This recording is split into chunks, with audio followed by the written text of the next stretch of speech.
the last decade, there were trade-offs. There were trade-offs with brands on the emotional connect. There were trade-offs with the brand on value propositions.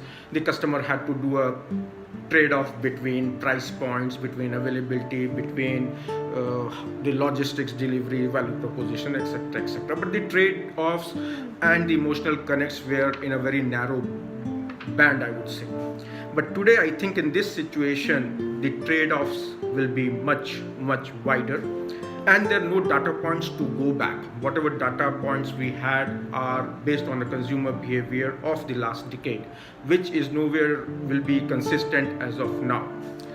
To just give an example, and it's coming from a personal experience of my son on the impact it would make for a 20-year-old kid.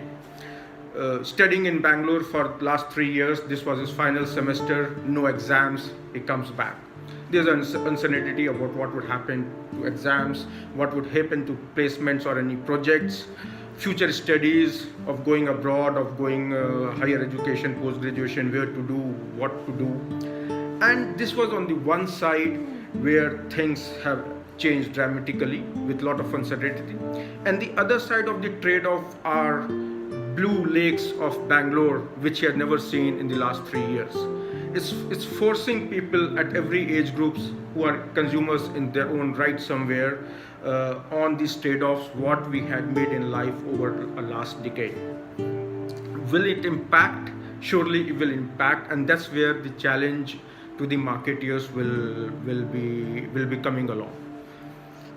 So what's the solution? I think the first solution is imagination. And to be honest, this is what I was reading in one of the articles in HBR, and it caught my eye, is during crisis, I would say a few notes I have taken. The basic decision making of a consumer changes. His perspective changes, his attitude changes, his thought process changes, his way of looking at life changes, I think, during crisis. And this is where I think the imagination comes of a marketeer. And I would say imaginations is different from, say, out of a box thinking for a particular problem or thinking something differently. I think that's not what we are talking about imagination here. I think imagination will create an opportunity during this crisis of how do we understand consumer behavior. I think that would be the key.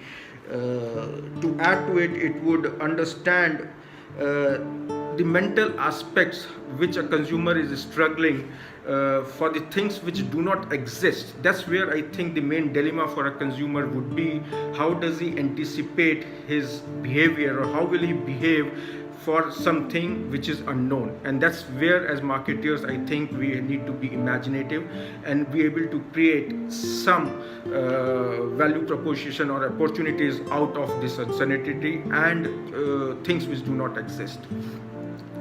To this, I think we will have to collaborate with the consumers, and I think it will be a two-way exercise that during this period of collaboration, customers will look at a marketeer's shoulder, and I think marketeer will equally look at the shoulder of a customer to understand each other. This collaboration will lead to a new trust. We have always talked that brands need to create trust with the customer, but I think here the scope of the trust, or the specificity of what trust means to a customer, will change directly. So I think after collaboration, the trust value will become very, very important.